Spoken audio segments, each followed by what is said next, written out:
இயேசு நேரம் எடுத்து ஜெபித்தார், தனிமையில் ஜெபித்தார் என்றும் சொல்லப்பட்டிருக்கிறது. உங்கள் வாழ்க்கை வல்லமையினால் நிறைந்து காணப்பட வேண்டுமா? உங்கள் வாழ்க்கை வெற்றியினால் நிறைந்து காணப்பட வேண்டுமா? உங்கள் வாழ்க்கையில கர்த்தர் கொடுத்திருக்கிற, உங்களுக்காக யாவையும் செய்து முடித்திருக்கிற வெற்றியை நீங்கள் எப்போதும் அனுபவிக்க வேண்டுமா? நீங்கள் ஆண்டவரோடு கூட நேரம் எடுத்து ஜெபிக்க வேண்டும் என்று ஆண்டவர் இந்த நாளிலே உங்களுக்கு சொல்லுகிறார்.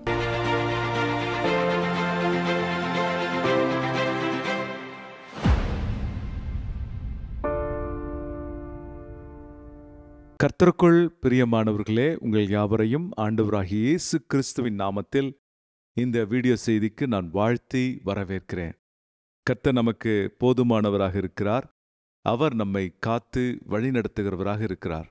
உங்களை அவர் எல்லா காலத்திலும் போஷித்து நடத்துவார். அன்பானவர்களே, செழிப்பான நாட்களில் மாத்திரமல்ல, பஞ்ச காலத்திலும் போஷிக்கிறவர், பராமரிக்கிறவர். அவருடைய வருகை மட்டும் ஆண்டவருடைய பிள்ளைகளாகிய உங்களையும் என்னையும் அவர் காக்க வல்லவர். ஆகவே நாம் வேதத்தின் வார்த்தையின்படி நாம் விழித்திருந்து ஜெபிக்கிறவர்களாய் காணப்பட வேண்டும் என்று வேதம் சொல்லுகிறது. நாம் எப்பொழுதும் ஜெபத்தில் காணப்படுகிறவர்களாய் இருக்க வேண்டும். ஆண்டவராகிய இயேசு ஜெபித்தார். அவர் முழுவதும் ஜெபித்தார் என்று வேதம் சொல்லுகிறது. அதிகாலை வேளையிலே அவர் மலையின் மேல் ஏறி அவர் ஜெபித்தார் என்று வேதம் சொல்லுகிறது. மிகுந்த பலத்த சத்தத்தோடும் கண்ணீரோடும் பிதாவிடத்தில் வேண்டுதல் செய்தார் என்று வேதம் சொல்கிறது. கெத்செமனே தோட்டத்தில கடைசியாக பாடு அனுபவிப்பதற்கு முன்பாக தம்முடைய உள்ளத்தில் ஏற்பட்ட அந்த வேதனையின் பொழுது ஜெபிக்கும் பொழுதும் கூட, என் சித்தம் அல்ல உம் சித்தமாக கடட்டும் என்று சொன்னார்.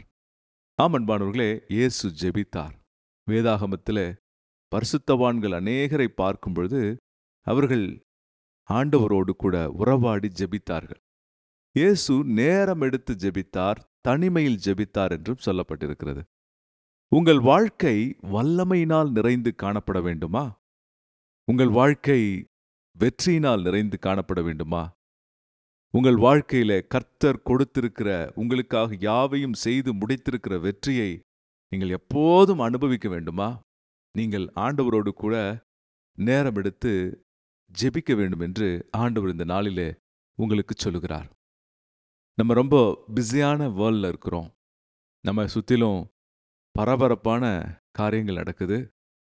இன்னைக்கு வாலிபர்களுக்கும் பெரியவர்களுக்கும் சிறியவர்களுக்கும் குழந்தைகளுக்கும் மிகப்பெரிய ஒரு டிஸ்ட்ராக்ஷன் என்னென்னா சோஷியல் மீடியாவும் செல்ஃபோனும். இன்னைக்கு ஒரு சின்ன பிள்ளைகிட்ட கூட செல்ஃபோன் கொடுத்துட்டு அதை திரும்ப வாங்க முடியாது. அந்த அளவுக்கு மனிதர்கள் டிஸ்ட்ராக்ஷனினால் கட்டப்படுகிறார்கள்.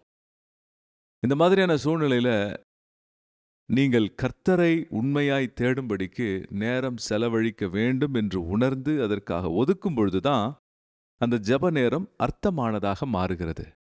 அப்போ ஜெபம் என்றால் என்ன? ஜெபம் என்றால் என்ன? அதனுடைய பல வகைப்பட்ட கூறுகள், அம்சங்களை இந்த நாளில் சொல்ல போகிறேன். இது நிச்சயமா உங்களுக்கு பிரயோஜனமா இருக்கும். இந்த செய்தியை நீங்க திரும்ப திரும்ப பார்க்கும்படி நான் அன்போடு வலியுறுத்துகிறேன். ஜெபம் என்றால் என்ன? ஜெபத்தில் நாம் விண்ணப்பிக்கலாம் என்று சொல்லப்பட்டிருக்கிறது. ஜெபத்தில் நாம் விண்ணப்பிக்கலாம். ஏனெனில் வேதம் சொல்லுகிறது, சங்கீதம் 65:2 சொல்லப்பட்டிருக்கிறது, ஜெபத்தை கேட்கிறவரே மாம்சமான யாவரும் உம்மிடத்தில் வருவார்கள்.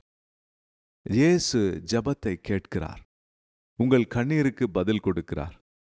நீங்கள் கண்ணீரோடு சொல்லுகிற ஜெபங்களுக்கும் உங்கள் உள்ளத்தின் ஆழத்திலிருந்து வேண்டிக் கொள்ளுகிற அங்கலாய்ப்புகளுக்கும் அவர் செவி கொடுக்கிறவராக இருக்கிறார். அவருடைய காதுகள் செவி கொடுக்கிறவைகள், அவருடைய கண்கள் பார்க்கிறவைகள். பார்க்காத கண்களும் உண்டு, கேட்காத காதுகளும் உண்டு. ஆனால் இயேசுவின் காதுகளும் கண்களும் பார்க்கிறவைகளும் கேட்கிறவைகளுமாயிருக்கிறது. அவருடைய கண்கள் உங்களை பார்க்கிறது, அவருடைய காதுகள் உங்கள் சத்தத்தை கேட்கிறது. ஆகவேதான் வேதம் சொல்லுகிறது, ஜெபத்தை கேட்கிறவரே. இயேசு சொன்னார் லூக்கா 18:1 சோர்ந்து போகாமல் எப்பொழுதும் ஜெபம் பண்ண வேண்டும். உங்கள் ஜெபம் எப்பொழுதும் இருக்க வேண்டும் என்று சொன்னார். நீங்க ஜெபிக்கும் பொழுது தேவனோடு கூட இணைந்து கொள்ளுகிறீர்கள். ஆமென். தேவனோடு கூட இணைந்து கொள்கிறீர்கள். அப்போ ஜெபத்துல என்ன இருக்கலாம்னா, முதலாவது உங்களுடைய விண்ணப்பங்கள் இருக்கலாம். உங்கள் தேவைகளை ஆண்டவரிடத்துல சொல்லலாம். நீங்க சொல்றதுக்கு முன்னாடியே உங்க தேவைகள் என்னன்னு அவருக்கு தெரியும். ஆனாலும் நீங்கள் சொல்லும் பொழுது உங்களுடைய சத்தத்தையும் உங்கள் விண்ணப்பத்தையும் கேட்டு அவர் மகிழ்கிற தகப்பனாக இருக்கிறார். எனக்கு பிள்ளைகள் உண்டு. என் பிள்ளைகளுக்கு ஃபீஸ் கட்ட வேண்டும், அவர்களுக்கு ட்ரெஸ் எடுக்க வேண்டும், அவர்களுக்கு வேண்டிய பண்டங்களை வாங்கி கொடுக்க வேண்டும். எனக்கு நல்லா தெரியும். ஆனால் என் பிள்ளைங்க குறிப்பாக அப்பா இதை வாங்கிட்டு வாங்க எனக்கு அப்படின்னு சொல்லுவாங்க.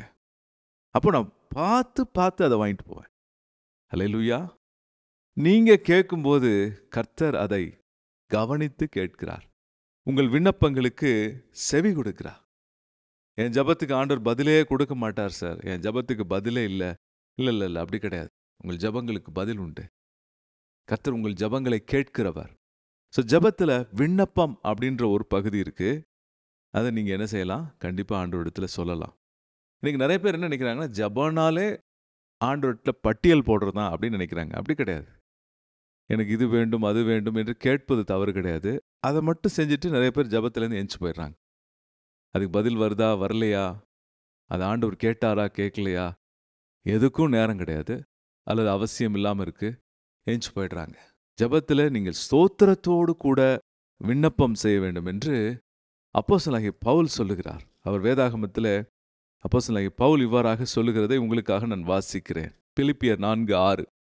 நீங்கள் ஒன்றுக்கும் கவலைப்படாமல் எல்லாவற்றையும் குறித்து உங்கள் விண்ணப்பங்களை ஸ்தோத்திரத்தோட கூடிய ஜபத்தினாலும் வேண்டுதலினாலும் தேவனுக்கு தெரியப்படுத்துங்கள். எப்படின்னா, ஒரு ப்ரேயர் பாயிண்ட்டு, அதுக்கு மேலே ஒரு ஸ்தோத்திரம், கீழே ஒரு ஸ்தோத்திரம். பர்கர் மாதிரி நடுவில் பீஸ் இருக்கு, மேலே ஒரு பன்னு, கீழே ஒரு பன்னு. ஆமென். மேலே உள்ள பன்னு ஒரு ஸ்தோத்திரம், கீழே உள்ள பன்னு ஒரு ஸ்தோத்திரம், நடுவில் உங்கள் பெட்டிஷன். ஆமன்பானவர்களே, ஸ்தோத்திரத்தோடு விண்ணப்பம் பண்ணுங்க. ஆண்டவரே எனக்கு இந்த தேவை இருக்கிறது, ஆண்டவரே இந்த காரியம் எனக்கு நடக்க வேண்டி இருக்கிறது, ஆண்டவரே என் பிள்ளைக்கு திருமணமாக வேண்டி இருக்கிறது, ஆண்டவரே இந்த லேண்டில் ஒரு பிரச்சனை இருக்கிறது, ஸ்தோத்திரம் பண்றப்பா, அந்த பிரச்சனையை நீ தீர்க்க போகிறபடியால் ஸ்தோத்திரம். அப்படி ஜெபம் பண்ணுங்க. Petition with praise. அல்லேலூயா. விண்ணப்பத்தோடு கூடிய ஸ்தோத்திரம் பண்ணி பாருங்க. பர்கர் பிரேயர். அருமையான ஆண்டவர் ஆசீர்வாதத்தை கொடுப்பதை பார்ப்பீங்க. ஸோ ஜெபம் என்பது விண்ணப்பம், ஸ்தோத்திரம் செலுத்துவது விண்ணப்பத்தோடு கூட. அடுத்ததாக ஜெபம் என்பது அவரோடு கூட உரையாடுவது. சில நேரத்தில் நமக்கு ஜெபம் பண்ண நேரம் இருக்காது. பலதரப்பட்ட காரணங்கள். ஒருவேளை நீங்கள் ட்ராவல் பண்ணலாம், பிஸியாக இருக்கலாம், ஆஃபீஸில் அல்லது வேலையில், சில வேலைகளில் அழுத்தங்களிலே நீங்கள் கடந்து போகலாம், மனம் சஞ்சலித்து போயிருக்கலாம். அப்போ நீங்கள் என்ன பண்ணணும்னா, சின்ன சின்ன ஜபங்களை செய்ய வேண்டும். தாவீது சொல்லுகிறார், நான் அந்தி சந்தி மதியான வேளைகளிலே 3 வேளை ஜபிக்கிறேன். தானியேல் சொல்லுகிறார், நான் 3 வேளை ஜபிக்கிறேன். 10 மடங்கு சாமர்த்தியனாக தானியேல் காணப்பட்டார் என்று வேதம் சொல்லுகிறது. ஜெபம் பண்ணி பாருங்க. ஜபமே உட்கார்ந்து ஜெபம் பண்ண முடியல சார், டைமே இல்லை, ரொம்ப பிஸியாக இருக்கேன், பரவாயில்ல. வாயை திறந்து ஸ்தோத்திரம் பண்ணுங்க. வாயை திறந்து நன்றி சொல்லுங்க. எனக்கு இந்த நாளை கொடுத்துருக்கீங்க, ஸ்தோத்திரம். இந்த காரியத்தை கொடுத்துருக்கீங்க, ஸ்தோத்திரம். என் பிள்ளைகளை நீங்கள் பார்த்துட்டு இருக்கீங்க, ஸ்தோத்திரம். என் பேர பிள்ளைகளை பார்த்துட்டு இருக்கீங்க, ஸ்தோத்திரம். என் குடும்பத்தின் காரியங்கள் நடத்துறீங்க, ஸ்தோத்திரம். அப்படியே சின்ன சின்ன பெட்டி ஸ்மால் ப்ரேயர்ஸ் பண்ணிட்டே இருங்க. இது அவரோடு கூட சம்பாஷிக்கிறது, அவரோடு கூட பேசுறது. இது ஒரு வகையான ஜபம். ஜெபம் பண்ண நேரம் இல்லை, இடைவிடாமல் ஜெபம் பண்ணுங்கள் வேதம் சொல்லுகிறது. எப்படி அதை செய்யறது? இப்படி தான் அதை செய்யணும். வாயை திறந்து ஆண்டவருக்கு நன்றி சொல்லிட்டே இருங்க. டிராவல் பண்ணால் நன்றி சொல்லுங்க, தனியாக இருக்கும்போது நன்றி சொல்லுங்க, சூழ்நிலைகள் கடினமாக இருக்கும்போது நன்றி சொல்லுங்க. அவரோட பேசிக்கிட்டே இருங்க. அது ஒரு வகையான ஜபம்.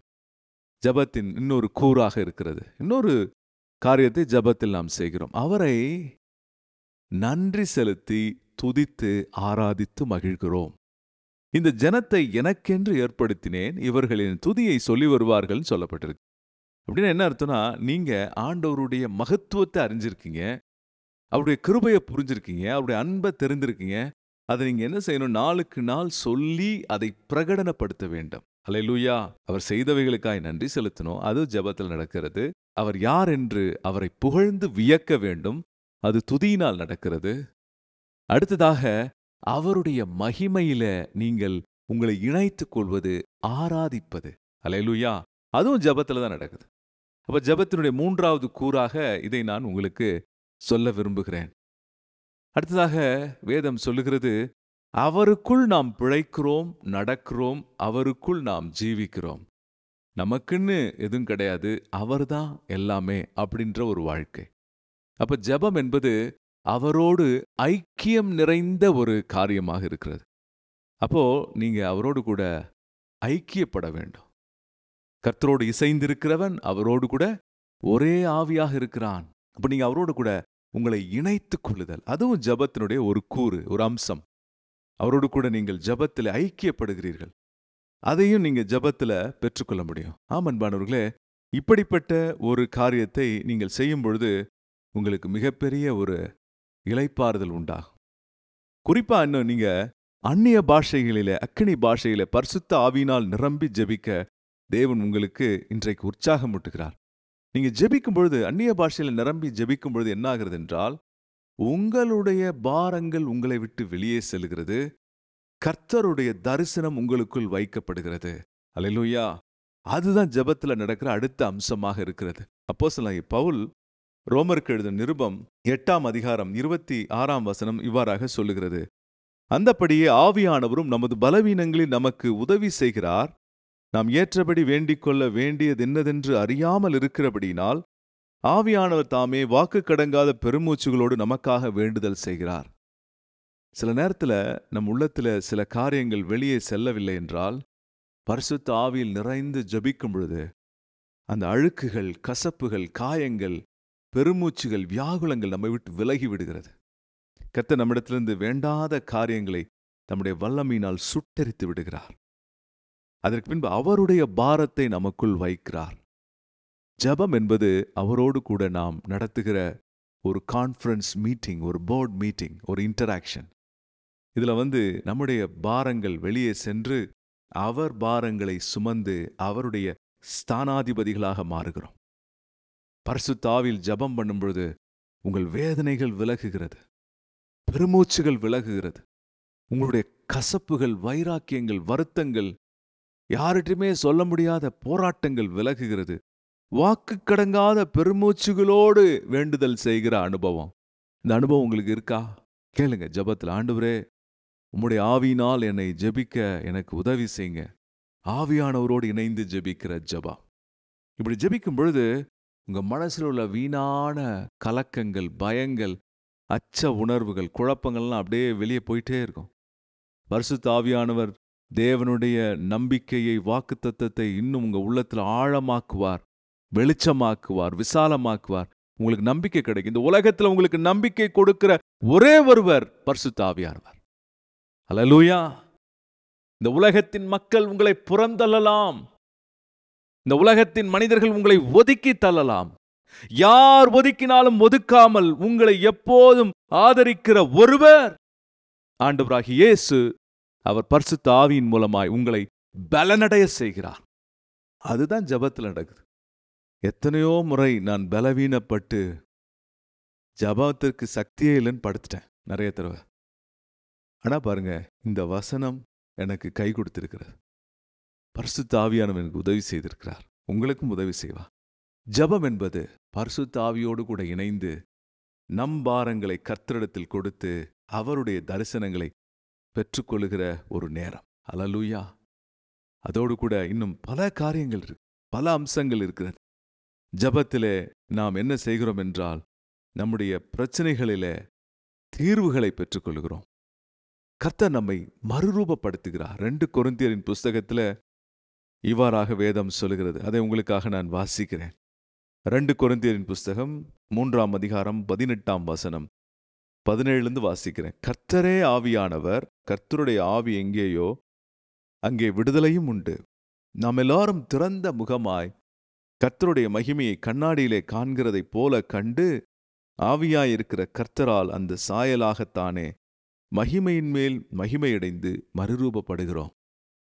ஜெபத்துல ஆண்டவரை பார்த்து பார்த்து அவரோடு கூட நாம் இணைந்து அவரைப் போல மாறுகிறோம். ஒரு மகிமையிலிருந்து அடுத்த கட்ட மகிமை, ஒரு உயர்விலிருந்து அடுத்த கட்ட உயர்வு, ஒரு வல்லமையிலிருந்து அடுத்த கட்ட உயர்வு, ஒரு வைராக்கியத்திலிருந்து கர்த்தருக்காய் பாராட்டுகிற அடுத்த கட்ட வைராக்கியம் கர்த்தருடைய ஆவியானவர் உங்களுக்குள் கொடுப்பார். நீங்கள் மகிமையின் மேல் மகிமை அடைவீர்கள். புதிய வாசல்களை ஆண்டவர் திறப்பார். புதிய கதவுகளை திறப்பார். தடைகளை நொறுக்கி போடுவார். அல்லேலூயா. ஜெபத்தில் மகிமையின் மேல் மகிமை அடைவீங்க. சிலருக்காய் ஜெபிக்கும் பொழுது அவர்கள் சொல்வதுண்டு, என்னுடைய முகமே மாறிடுச்சு ஜெபம் பண்ண பிறகு. ஆமன்பானவர்களே, மோசேயின் முகம் கர்த்தரின் மகிமையால் நிறைந்த பொழுது மற்றவர்களால் பார்க்கவே முடியலன்னு சொல்லப்பட்டிருக்கு. ஆனால் அப்போஸ்தலனாகிய பவுல் என்ன சொல்லுகிறார் தெரியுமா? புதிய ஏற்பாட்டின் ஊழியம் அந்த மகிமையை விட மேலானது. அல்லேலூயா. நீங்களும் நானும் ஜெபிக்கும் பொழுது வேறே அபிஷேகம், கர்த்தருடைய அபிஷேகம் வேற லெவல்ல உங்களை நிரப்பும்.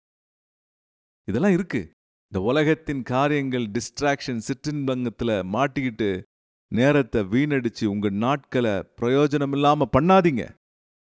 கர்த்தரோடு கூட நேரத்தை செலவிடுங்க. ஜெபத்தில் பல அம்சங்கள், கூறுகள் இருக்கிறதை அனுபவிங்க. கர்த்தருக்காக சாதிக்கிற மனுஷனாய் எழும்பி அவருக்காய் நீங்கள் நிற்கும்படி ஆண்டவர் உங்களை அழைக்கிறார். அல்லேலூயா, அல்லேலூயா. ஆண்டவர் ஜெபத்தில் உங்களை மறுரூபப்படுத்துகிறார். அதே போல ஜெபத்தில் ஒருவேளை நம்மிடத்தில் குறைவுகள், குற்றங்கள் இருந்தா நாம் அவைகளை அவரிடத்தில் அறிக்கையிடவும் மன்னிப்பை பெற்றுக்கொண்டு அவருடைய மகிமையினால் வளம் பெறவும் ஆண்டவர் உதவி செய்கிறார். இவ்வளவு அம்சங்கள் இருக்கு ஜெபத்துல. ஜெபம் என்பது வெறும் மளிகை கடை பட்டியல் மாதிரி ஆண்டவர்கிட்ட ஏதோ ஒன்று சொல்லிட்டு போறது கிடையாது. அவரிடத்துல சொல்லுவது, உறவாடுவது, சம்பாஷிப்பது, புகழ்வது, அவருடைய பாரங்களை எடுத்துக்கொள்வது, நம்முடைய பிரச்சனைகளை விட்டு விலகுவது, மகிமையின் மேல் மகிமை அடைவது, நாம் அவருடைய மன்னிப்பை பெற்று பிறருக்கு ஆசீர்வாதமாக மாறுவது. அல்லேலூயா. இதெல்லாம் நடக்குது. கண்டிப்பா இந்த செய்தியை நீங்க திரும்ப பாருங்க. நிச்சயமா உங்களுக்கு பிரயோஜனமா இருக்கும். வேதம் சொல்லுகிறது, இயேசு ஜெபம் பண்ணுகையில் அவர் முகம் மாறியது, அவருடைய முகம் மறுரூபமாயிற்று என்று வேதம் சொல்லுகிறது. ஆம் அன்பானவர்களே, கர்த்தருடைய பிள்ளைகளாகிய நீங்களும் நானும் அவரோடு கூட நேரத்தை செலவிடும் பொழுது கர்த்தர் நம்மை ஆசீர்வதிக்க வல்லவராக இருக்கிறார். ஆமென், ஹல்லேலூயா. அவர் உங்களை நிரப்ப வல்லவராக இருக்கிறார்.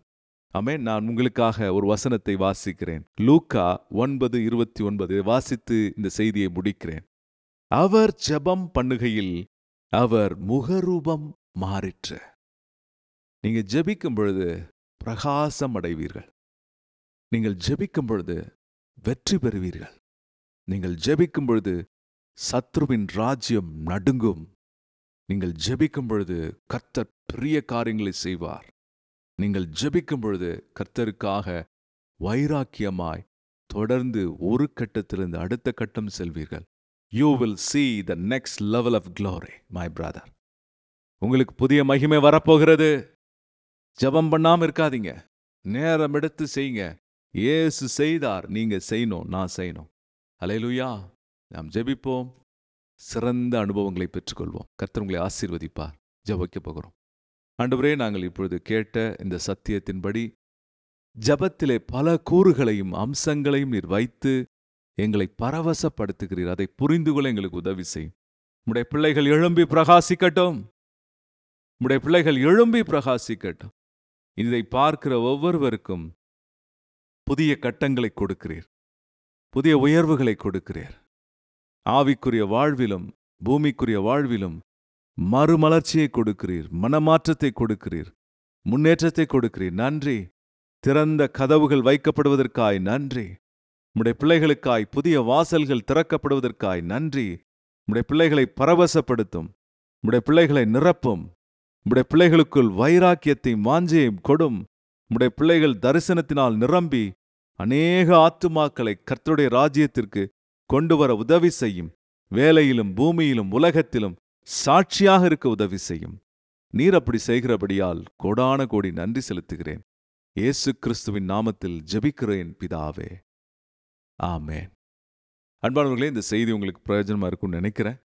கண்டிப்பா எந்த இடத்துல உங்களுக்கு உங்க மனதை தொட்டதுன்னு சொல்லி எங்களோடு பகிர்ந்து கொள்ளுங்க. உங்களுக்கு வேண்டியவர்கள், உங்கள் நண்பர்கள், உங்கள் குடும்ப உறுப்பினர்களோடு இதை பகிர்ந்து கொள்ளுங்க.